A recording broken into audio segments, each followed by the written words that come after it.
Assalamualaikum warahmatullahi ta'ala wabarakatuh. Alhamdulillahirabbil alamin. Wassalatu wassalamu ala asyrafil anbiya wal mursalin wa ala alihi wa sahbihi ajma'in.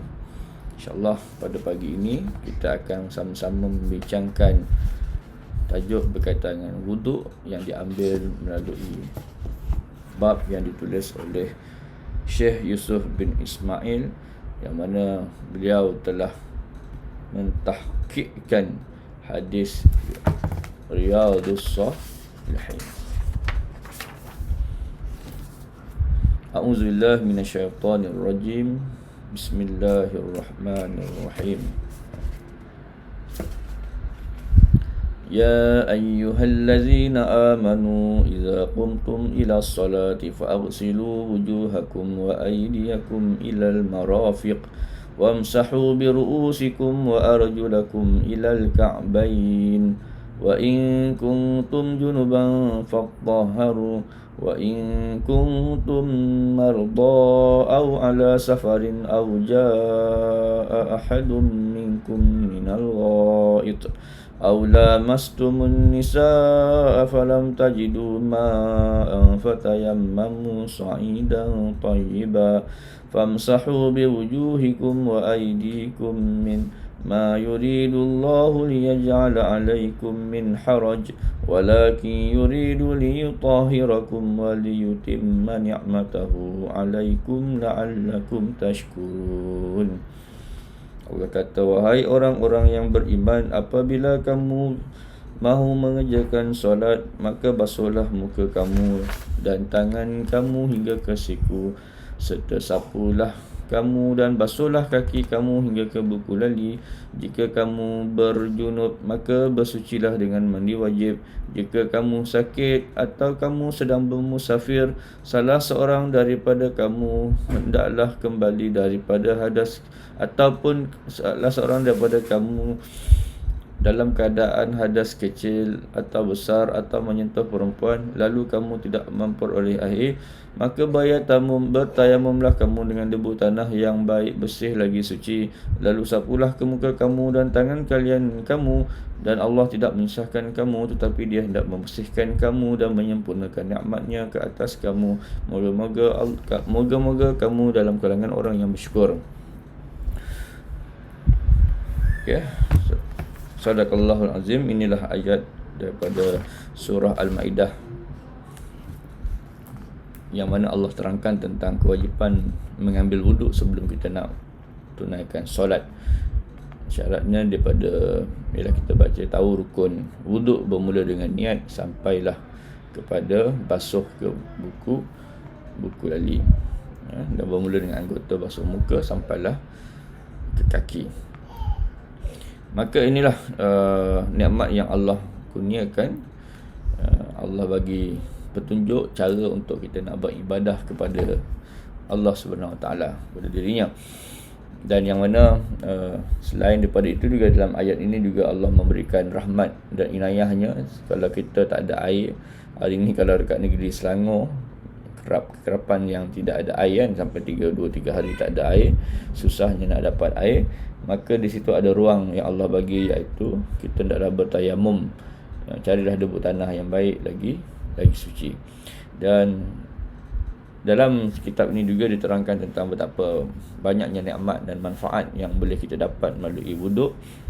Antaranya adalah daripada hadis Imam Bukhari dan Imam Muslim, yang mana Abu Hurairah radhiyallahu anhu berkata, sami'tu Rasulullah sallallahu alaihi wasallam yaqul, inna ummati yad'una yaumal qiyamah ghurran muhajjalin min asaril wudu' faman istata'a minkum an yutila ghurratahu falyaf'al. Kata Abu Hurairah, aku dengar Rasulullah SAW bersabda, sesungguhnya umat aku disuruh pada hari kiamat dalam keadaan muka dan kedua tangannya berkilau bagi bercahaya disebabkan kesan-kesan wuduk. Oleh itu, sesiapa daripada kalangan kamu yang mampu untuk melebihkan cahayanya, iaitu basuh wuduk, maka lakukanlah wuduk itu dengan sempurna. Imam Muslim meriwayatkan daripada Abu Hurairah radhiyallahu anhu beliau berkata, sami'tu Khalili Rasulullah sallallahu alaihi wasallam yaqul tablughul hilyatu minal mu'min haitsu yablughul wudu. Maksudnya aku mendengar kekasih aku Nabi Muhammad sallallahu alaihi wasallam bersabda, perhiasan seorang mukmin di hari kiamat sampai di anggota wuduk, di mana sampainya air wuduk yang lebihkan basuhannya kawasan tersebut. Maka inilah nikmat-nikmat yang Allah berikan kepada kita hasil daripada wuduk yang kita laksanakan. Nah, betapa di akhirat nanti, di sana kita tahu, kita mendengar bahawa orang sangat keluh kesah tanpa pakaian, tetapi mereka yang beramal dengan hadis untuk berwuduk, insya-Allah Allah berikan nikmat mengangkat darjat berkilau-kilau cahaya wajahnya.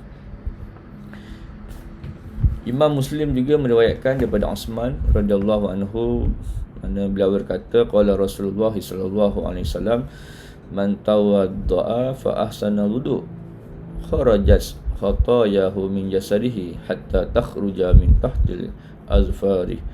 Rasulullah sallallahu alaihi wasallam bersabda, sesiapa yang berwuduk lalu mencantikkan wuduknya, maka keluarlah dosa-dosanya daripada badannya sehinggakan ia turut keluar melalui bawah kuku-kukunya. Subhanallah, sangat indah. Berupanya wuduk bukan saja untuk nak menjaga kebersihan muka kita, kebersihan anggota badan kita secara fizikalnya, tapi sebenarnya di sana adalah merupakan ibadah spiritual yang mana adalah untuk nak bersihkan dosa-dosa kita, ya. Tapi kita manusia ini tidak terlepas daripada melakukan dosa dan maksiat. Hanya yang jadi cara berwuduk adalah merupakan sebahagian daripada cara untuk membersihkan diri kita. Dan Imam Muslim meriwayatkan daripada Uthman radhiyallahu anhu juga, beliau berkata, ra'aitu Rasulullah sallallahu alaihi wasallam tawadda'a misla wudu'i hadza summa qala man tawadda'a hakaza ghufira lahu ma taqaddama min dhanbihi wa kanat salatuhu wa mashyuhu ila al-masjid nafilah. Yang mana Imam Muslim juga meriwayatkan, Uthman kata, aku telah melihat Rasulullah sallallahu alaihi wasallam bersabda, berwuduk seperti wuduknya aku ini. Kemudian baginda bersabda, sesiapa yang berwuduk seperti ini nescaya diampunkan dosa-dosanya yang lalu, sementara solat sunat yang dikerjakannya dan perjalanannya menuju ke masjid adalah sebagai tambahan kepada penghapusan dosa. So bila ketika Sayyidina Uthman ambil wuduk, maka Nabi terus bercakap, kalau ambil wuduk cara Sayyidina Uthman ni, maksudnya cara Sayyidina Uthman ni dengan cara Nabi ni sama lah, maka Allah mengampunkan dosanya lah dia sebab ambil wuduk. Dan lepas ambil wuduk menjadi amalan orang-orang yang baik, orang yang soleh. Lepas ambil wuduk, masuk masjid, di sembahyang sunat, maka solat sunat itu pun boleh menghapuskan dosa. Dan kemudian sebelum kita nak datang ke masjid itu tadi daripada rumah, sepanjang perjalanan daripada rumah ke masjid itu pun Allah ampunkan dosa-dosa kepada orang yang melakukan kebaikan. Betapa indahnya, betapa hebatnya Allah, punyalah kasih sayangnya Allah kepada hamba kita umat Islam, yang mana umat Nabi Muhammad buat sikit kita nampak perkara yang kebajikan tu macam sangat mudah, tetapi pahala di sisi Allah, ganjaran di sisi Allah, ianya sangat-sangat hebat, yang tidak boleh diungkapkan. Kalaulah kita nampak setiap langkah tu adalah duit, kalau hari ini orang bercakap tentang wang kripto lah, orang bercakap tentang harga gram emas lah, bercakap tentang US dollar, maka kalaulah kita boleh nampak setiap perjalanan kita tu pahala itu bentuk wang, sudah pasti tidak akan ada orang yang melepaskan peluang tersebut untuk beramal dengan hadis Nabi SAW.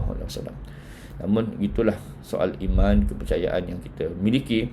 Benda tak nampak, jadi manusia memandang kita bukan memandang ringan, pandang mudah kepada perkara-perkara ini.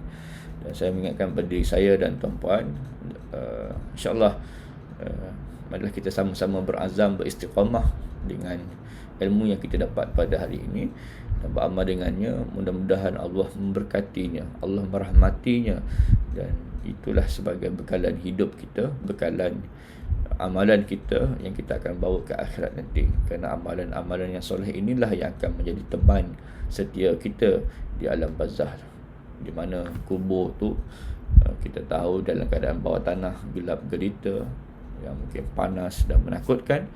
InsyaAllah dengan amalan-amalan soleh yang kita lakukan ini akan dapat menjadi peneman setia dalam kehidupan kita di akhirat nanti. Wallahu a'lam. Sekian saja daripada saya. Assalamualaikum warahmatullahi taala wabarakatuh.